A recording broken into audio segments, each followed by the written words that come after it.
নমস্কার, সুপ্রভাত। আমি আপনাদের প্রবীর বিশ্বাস, দেখছেন এনকে ডিজিটালের প্রভাতী সম্প্রচার থার্ড আই। আজকে আমরা এমন একটা তথ্য এনেছি আপনাদের সামনে, যেটা আপনারা প্রত্যাশাই করেছিলেন। হ্যাঁ, মুখ্য নির্বাচনী আধিকারিক জ্ঞানেশ কুমার, তার কি কপালে শনি নাচছে? তিনি কি সরে যেতে পারেন? বিরোধীরা এই রকমই কিন্তু উদ্যোগ নিয়েছে।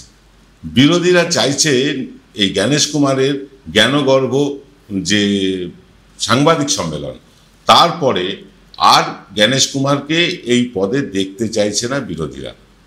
শুধু বিরোধীরা বললেই ভুল হবে, শরিক দলের কেউ কেউ কিন্তু জ্ঞানেশ কুমারের যে বিচিত্র একটা সাংবাদিক সম্মেলন, তাতে কিন্তু অনেকেই হতাশ। শরিক দলের লোকেরাও হতাশ। এমনিতেই গতকাল আপনাদেরকে বলেছি যে 37 জন এমপি তারা কিন্তু এনডিএ ছেড়ে বেরিয়ে যেতে চাইছেন। তার উপরে এই জ্ঞানেশ কুমারকে যদি ইমপিচমেন্ট প্রস্তাব আনে বিরোধীরা, তাতে যদি ভোটাভুটি হয়, যদিও 1/3 ভোটের দরকার ইমপিচ করতে গেলে, সেটা যদিও সম্ভব হবে না, কিন্তু বোঝা যাবে, ধাক্কা দেওয়া যাবে সরকারকে যে তোমরা যা খুশি তাই আর করতে পারবে না। আগেই বলেছি আপনাদেরকে, আপনারা নিজেরাও জানেন যে এই মুখ্য নির্বাচনী আধিকারিক মনোনীত হয় কিভাবে।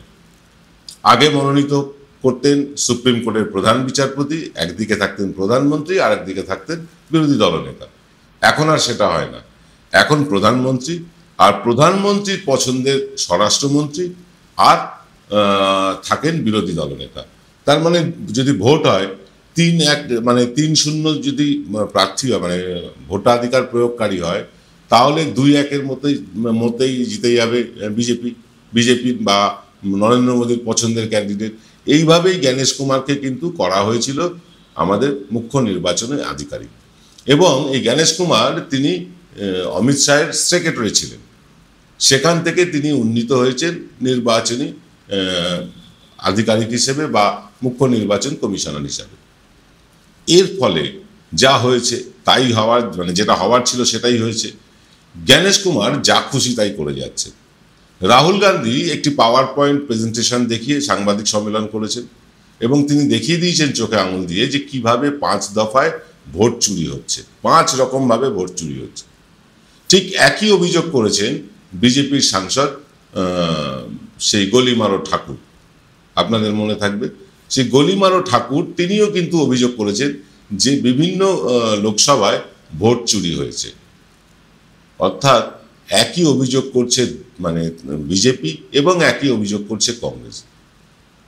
এবং আশ্চর্যজনকভাবে রাহুল গান্ধীর কাছে হলফনামা চাওয়া হচ্ছে, এই গলিমারো ঠাকুরের কাছে নয়। কেন নয়? কারণ একটাই, তারা দেখাচ্ছে, নির্বাচন কমিশনের একটাই কারণ দেখাচ্ছে যে পাওয়ার পয়েন্ট প্রেজেন্টেশন করেছিল রাহুল গান্ধী, তাই তাকে হলফনামা দিতে হবে। এটা কোন ধরনের আইন বলুন তো? পাওয়ার পয়েন্ট প্রেজেন্টেশন করলো ডিসপ্লেতে দেখিয়ে তার জন্য তাকে হলফনামা দিতে হবে। আর যে ডিসপ্লে দেখাতে কিছুই পারলো না, কোনো প্রমাণ দেখাতে পারলো না, শুধু মুখের ভাষায় অভিযোগ করলো, তাকে কোনো হলফনামা দিতে হবে না। এখানেই কিন্তু একটা একচোখামি দেখা যাচ্ছে। একটা দলের প্রতি দুর্বলতা দেখাচ্ছে নির্বাচন কমিশন। ফলে নির্বাচন কমিশনের বিশ্বাসযোগ্যতা আরও তলানিতে চলে গিয়েছে। বিরোধীরা চাইছে এই এক পেশে নির্বাচন কমিশনকে সরিয়ে দিতে। তারা চায় যে এমন একটা নির্বাচন কমিশনার আসুক যিনি অন্তত নিরপেক্ষভাবে কিছুটা থাকবেন। এখানে তো একেবারে চোখের পর্দা উল্টে দিয়ে বিজেপির পৃষ্ঠপোষকতা করছেন তিনি। একই অভিযোগ রাহুল গান্ধী করছেন, সেই অভিযোগ গলিমারো ঠাকুর করছেন। আমার নাম নিতেও খুব খারাপ লাগে এই লোকটির। তো যাই হোক, কিন্তু গলিমারো ঠাকুরকে দিতে হবে না হলফনামা, কারণ তিনি পাওয়ার পয়েন্ট প্রেজেন্টেশন দেননি। উদ্ভট যুক্তি। এমন যুক্তি কেউ কোনো কালে শোনেনি। সিসিটিভি ফুটেজটাকে সার্বজনিক করা যাবে না, কারণ সেখানে মায়েরা, বোনেরা এরা ভোট দিতে যায়, সেই ছবি কি বাইরে আনা সমীচীন? ভাবুন, এই যে এত টেলিভিশন ক্যামেরা রাস্তাঘাটে মহিলাদের ছবি তুলছে, তাদের অনুমতি না নিয়েই তুলছে, তখন কি হয়? তখন এই শালীনতা বোধ কোথায় থাকে? আসলে মধ্যযুগীয় প্রথা চালু করতে চায় আরএসএস, আর সেই মধ্যযুগীয় প্রথা চালু করতে এই জ্ঞানেশ কুমাররা হচ্ছে হাতিয়ার। আমরা যখন চাঁদে মানুষ পাঠানোর কথা ভাবছি, আমাদের মহিলা বৈজ্ঞানিকরা যখন ইসরোতে ফাটিয়ে কাজ করছেন, তখন এই ধরনের আলফাল যুক্তি মানুষ নেবে কেন এবং বিরোধীরাই বা নেবে কেন? গতকাল মল্লিকার্জুন খাড়গে এবং অখিলেশ যাদব এরা কিন্তু এই ইমপিচমেন্ট করার ব্যাপারে একটা মিটিং করেছেন। এই জ্ঞানেশ কুমারকে সরিয়ে দেওয়ার ব্যাপারে তারা কিন্তু মানে মহা অভিযোগ যেটা বলা হচ্ছে সেটা করতে চলেছেন এবং এটা করা উচিত। সারা দেশের মানুষের আওয়াজ তোলা উচিত যে এই রকম একটা অপদার্থ, অশিক্ষিত, অর্ধশিক্ষিত নির্বাচন কমিশনার থাকলে দেশের গণতন্ত্র যেটুকু আছে সেটুকু আর থাকবে না। যা খুশি তাই বলে যাচ্ছেন, যেমন খুশি বলছেন, যাকে খুশি অভিযুক্ত করছেন, কাউকে দেশপ্রেমের পাঠ পড়াচ্ছেন। আরএসএস এর নেতারা যেরকম করে থাকে একদম সেই ঢঙে চলছেন তিনি, এবং এর ফলে দেশের যে গণতন্ত্র ভুলুণ্ঠিত হচ্ছে সেদিকে বিন্দুমাত্র ভ্রুক্ষেপ নেই। যেমন বিজেপির নেই, যাকে খুশি এনে একটা সাংবিধানিক সংস্থার মাথায় বসিয়ে দিচ্ছেন এবং সে বিজেপির হয়ে পৃষ্ঠপোষকতা করে যাচ্ছে আর দেশের মানুষকে সেটা মেনে নিতে হচ্ছে। এসআইআর নিয়ে হাজারো প্রশ্ন বিরোধীদের, হাজারো অভিযোগ, বলছে হলফনামা দাও, হলফনামা দাও। হলফনামা দেখিয়েছেন কালকে মল্লিকার্জুন খাড়গে, অখিলেশ যাদবেরা এবং সমস্ত বিরোধী দলের সাংসদরা। সেখানে কল্যাণ ব্যানার্জিকে দেখতে পেয়েছি মহুয়া মৈত্রকে, অভিষেক ব্যানার্জিকে দেখতে পেয়েছি, সে ছবিতে দেখা গিয়েছে। কিন্তু মানে এই হলফনামা দেখানোর পরেও নির্বাচন কমিশন চুপ কেন? নির্বাচন কমিশনের যে অযৌক্তিক কথাবার্তা সেগুলো আমরা গতকাল প্রবীর প্লাসে দেখিয়েছি এবং পয়েন্ট ধরে ধরে দেখিয়েছি যে কোন কোন কথাগুলো তিনি যুক্তিহীনভাবে বলছেন, জোড়াতালি দিয়ে বলছেন, ধামাচাপা দিতে বলছেন, আর কোন কোন প্রশ্নের তিনি উত্তরই দেননি। গতকাল প্রবীর প্লাসের অনুষ্ঠানটা দেখে নেবেন। হ্যাঁ, বাই দি ওয়ে একটা কথা বলি, আজকে কিন্তু প্রবীর প্লাসের কোনো অনুষ্ঠান আসবে না। সরাসরি রাত্রিবেলা 8টার সময় আপনারা ডক্টর অরিন্দম বিশ্বাসের বিশেষ একটা অনুষ্ঠান দেখতে পাবেন, দ্য বেঙ্গল ফাইলস নিয়ে। যাকে চলে আসি আজকের কথায়। আজকে যেটা নিয়ে আলোচনা করছি সেটা অত্যন্ত গুরুত্বপূর্ণ এবং জরুরি বিষয় যে এই ধরনের একপাক্ষিক লোককে এই মানে অন্তত এই ধরনের নির্বাচন কমিশনের মতন বা সুপ্রিম কোর্টের মতন প্রধান জায়গায় বসানোই উচিত না। কিন্তু বিজেপির তো দোকান কাটা, তারা যাকে খুশি তাদের পছন্দের লোকগুলোকে এইসব জায়গায় বসিয়ে দিতে চাইছে। পারছে না সব জায়গায়, যেমন সুপ্রিম কোর্টে পারেনি। মুখ্য বিচারপতি গবাই কিন্তু এমন কিছু সিদ্ধান্ত নিচ্ছেন, এমন কিছু রায় দিচ্ছেন, এমন কিছু আদেশ দিচ্ছেন যেটা কিন্তু মানে গণতন্ত্র রক্ষার পক্ষে সহায়ক হচ্ছে। জানি না তিনি কতদিন করবেন, অল্প কিছুদিনের জন্যই আছেন।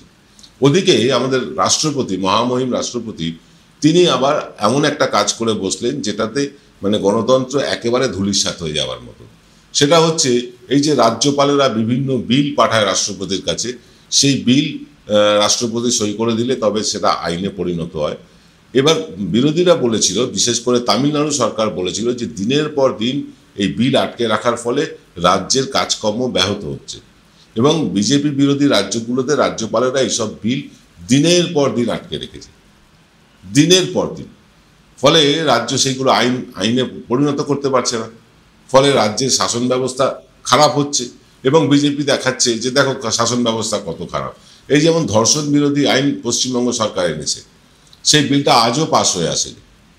পাশ হয়ে এলে যারা ধর্ষণ করেন বা যারা ধর্ষক বলে পরিচিত, খুন যারা করে, যে তাদের নামে যে অভিযোগ উঠলে তাদেরকে যে কড়া শাস্তি দেওয়ার ব্যবস্থা সেটা রাজ্য সরকার নিতেই পারছে না।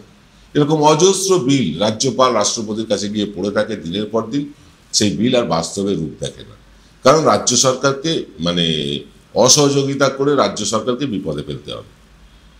এইরকম একটা অবস্থায় দেশ চলছে। আমরা খুব অবাক হয়ে যাচ্ছি এই জ্ঞানেশ কুমার এখনো আজকের দিনেও কেন চেয়ারে বসে আছে। এই নিয়ে কিন্তু বিভিন্ন মহলে প্রশ্ন উঠেছে বিরোধীদের মধ্যেও, প্রশ্ন উঠেছে কিন্তু শরিক দলের মধ্য থেকেও। সে কথাই বলতে আসছি। ছোট্ট একটা বিরতি নেব, ফিরছি বিরতির পর।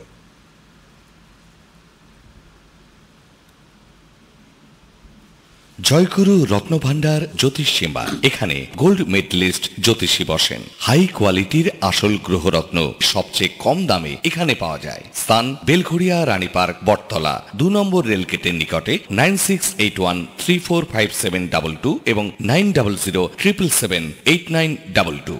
Found Kolkata's first ever sweet shop serving so unique items like Dab Malai Curry, Motichur Truffle, Gajor Borfi, Dab Kalakand, and I had to try them. শুধু তাই নয়, শক্তিগড়ের ল্যাংচা, বর্ধমানের সীতাভোগ, মালদার পোস্তকদম, বহরমপুরের ছানা বড়া, এগুলো সবকিছু খেতে হলে আর এত দূরে যেতে হবে না। সুন্দরিনী ন্যাচারালসে পেয়ে যাবে পশ্চিমবঙ্গের বিখ্যাত 10টা জেলার মিষ্টি all under the same roof.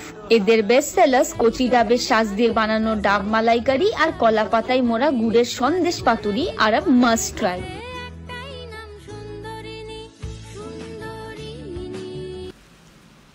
Filler বিরতির পর আপনারা দেখছেন এনকে ডিজিটালের প্রভাতী সম্প্রচার থার্ড আই। আমরা গতকাল রাত্রেই বলেছিলাম যে 37 জন সাংসদ এনডিএ থেকে সমর্থন প্রত্যাহার করতে চলেছেন, তার মধ্যে শুধু চন্দ্রবাবু নাইডুর দলেই আছেন 16 জন। কেন তারা এনডিএ থেকে ছেড়ে চলে আসতে চাইছে? কারণ তাদের নিজের স্বার্থে, রাজ্যের স্বার্থে যেমন আঘাত পড়ছে এই এনডিএ সরকারের বৈদেশিক নীতির জন্য, বিদেশ নীতি একেবারে চূড়ান্ত ব্যর্থ, অর্থনীতি ধূলিসাৎ হয়ে গিয়েছে। সেই রকম অবস্থায় এই বিজেপির পাপের দায় কিন্তু এইসব টিডিপি বলুন, জেডিইউ বলুন, বা চিরাগ পাসওয়ানের লোক জনশক্তি পার্টি বলুন, জয়ন্ত সিংয়ের পার্টি বলুন, সব বাইকে নিতে হচ্ছে। পাপ করছে বিজেপি, আর তার দায়ভার নিতে হচ্ছে এই শরিক দলেরা কিন্তু এবার মুখ ফেরাতে শুরু করেছেন। ইতিমধ্যে চন্দ্রবাবু নাইডু পরিষ্কার জানিয়ে দিয়েছেন যে হয় আমেরিকার সাথে কথা বলুন ট্যারিফ নিয়ে, এই যে সমুদ্রজাত পণ্যের, আর না হয় আমাকে ভাবতে হবে। একটা মাসের মধ্যে কিন্তু বড় ওলটপালট হতে চলেছে। সরকার পড়ে গেলেও পড়ে যেতে পারে, এই রকম পরিস্থিতি হয়ে গেছে। আর সরকার পড়ে গেলে এই সরকারের পাশে এসে দাঁড়ানোর জন্য একটাও বিরোধী দল নেই। কারণ এই বিরোধী দলের মানে প্রত্যেকটি দলের নেতাদের কিন্তু সিবিআই, ইডি ইত্যাদি দিয়ে জেল খাটিয়েছেন অমিত শাহ। তাদের পাশে গিয়ে দাঁড়াবে না কেউ। গদি উল্টাতে কিন্তু বেশি সময় নেই, আর গদি উল্টাতে চলেছে জ্ঞানেশ কুমারেরও। হয়তো গদি উল্টাবে না, কিন্তু একজন সিটিং নির্বাচনী আধিকারিকও নন, তিনি মুখ্য নির্বাচনী অফিসার। তার বিরুদ্ধে যদি ইমপিচমেন্ট আনা হয়, তার থেকে বড় জুতোর বাড়ি আর কি হতে পারে? তার তো স্বেচ্ছায় পদত্যাগ করে চলে যাওয়া উচিত, নিজের মান সম্মান থাকতে থাকতে। কিন্তু এই বিজেপি RSS এর লোকেরা মানে দেহত্যাগের আগে পদত্যাগ করে না। রাজনাথ সিং তো বলেই দিয়েছেন তাদের দলে পদত্যাগের নাকি কোনো সিস্টেমই নেই। ভাবুন, যে যতই অন্যায় করুক তাকে পদত্যাগ করতে বলা হয় না। এমন একটা দল আমাদের দেশ চালাচ্ছে, এমন একটা দলের মানে ক্যাডাররা তারা বিভিন্ন সাংবিধানিক জায়গায় মাথায় বসে আছে। ফলে কি হচ্ছে, আপনি আমাদের যে অধিকার সেখান থেকে বঞ্চিত হচ্ছি। আমাদের তো এখন একটাই অধিকার আছে, মুখ খুলে কথা বলার অধিকার নেই। যে কোনো সময় আপনি সোশ্যাল মিডিয়া, টুইটার হ্যান্ডেলে বা যেটাকে এক্স হ্যান্ডেলে, ফেসবুকে, ইউটিউবে, যে কোনো সোশ্যাল মিডিয়ায় আপনি যদি সরকার বিরোধী কথা বলেন, আপনার তো পোস্ট ডাউন করে দেওয়া হবে। তার সাথে সাথে আপনার বিরুদ্ধে অ্যাকশনও হতে পারে, পুলিশি অ্যাকশন। অর্থাৎ মানুষের কথা বলার স্বাধীনতা নেই। চ্যানেলগুলো তাদের স্বাধীনতা হারিয়ে ফেলেছে, তাদের উপর চোখ রাঙানি আছে, তাদের বিজ্ঞাপন বন্ধ করে দেওয়ার হুমকি আছে। তারা নিজেদের পছন্দ মতন অনুষ্ঠান করতে পারেন না। ইউটিউব চ্যানেল, আমাদের মতন ইউটিউব চ্যানেলগুলোকেও ধীরে ধীরে বন্ধ করে দেওয়ার সব রকম চেষ্টা শুরু হয়ে গিয়েছে। ফলে এই সরকারের বিরুদ্ধে মুখ খোলা যায় না, কেউ খুলতে পারে না। যেই খুলবে তার ওপর কিন্তু একখানা এইরকম শাস্তিমূলক ব্যবস্থা তারা নেবে, যে সে মানুষ আর ঘুরেই দাঁড়াতে পারবে না। অধিকারের মধ্যে আছে শুধু ভোটাধিকার। ভোটের দিনকে আমি আমার পছন্দের লোককে, পছন্দের দলকে ভোট দেব, এই অধিকারটুকু ছিল। সেটাও কেড়ে নিতে চাইছে এখন এই SIR এর মাধ্যমে নির্বাচন কমিশন। এবং এই নির্বাচন কমিশনের বিরুদ্ধে যখন আঙুল উঠছে, তারা দেশদ্রোহিতা বা দেশপ্রেমের পাঠ পড়াচ্ছে যারা অভিযোগ করছে তাদেরকে। অর্থাৎ নির্বাচন কমিশনের বিরুদ্ধে কিছু বলা মানে, তাদের বিরুদ্ধে অভিযোগ আনা মানে দেশদ্রোহিতা, সেটা দেশপ্রেম নয়। দেশপ্রেম কি আমাদের এখন জ্ঞানেশ কুমারের কাছ থেকে জ্ঞান নিতে হবে? এই রকম অবস্থায় চলছে সারাটা দেশ। এই রকম অবস্থায় আমরা পড়ে আছি। এখান থেকে বেরিয়ে আসার কোনো রকম রাস্তা কিন্তু বিজেপি আর রাখেনি। কারণ নির্বাচনে তারা চুরি করছে, ভোট চুরি করে নিচ্ছে। ভোট চুরি করার ফলে আমি আপনি যাকে ভোট দিচ্ছি, বা আমি আপনি যাকে ভোট দিতে চাইছি তাকে ভোট দিতেই পারছি না, বা ভোট দিলেও সেটা অন্য জায়গায় চলে যাচ্ছে। তারপরে তো EVM কারচুপি ধরাই পড়েছে সুপ্রিম কোর্টের কাছে।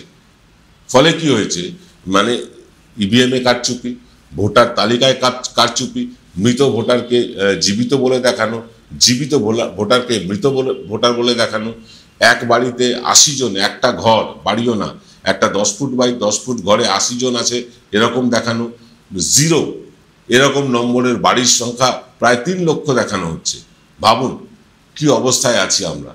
3 লক্ষ না, মার্জনা করবেন 30,000 লোক এমন আছে যাদের বাড়ির নাম্বার হচ্ছে 0। নির্বাচন কমিশন বলছে যে এত লোক নাকি তাদের বাড়ি নেই, তারা ফুটপাতে থাকে। তাহলে বলতে হবে এত লোক যদি ফুটপাতে থাকে তাহলে এই সরকার ব্যর্থ।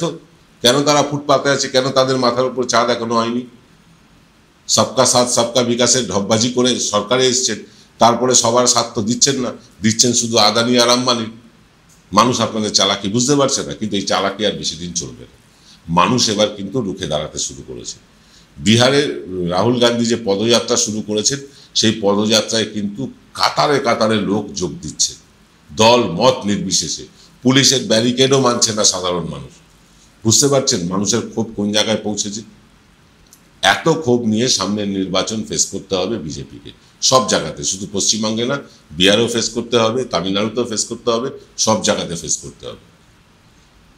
ভোট চুরি করেও বিজেপি কি পারবে এইসব রাজ্যে বৈতরণী পার করতে? না, তাও পারবে না। আসাম ছাড়া আর কোথাও কোনো প্রত্যাশা বিজেপিও করে না।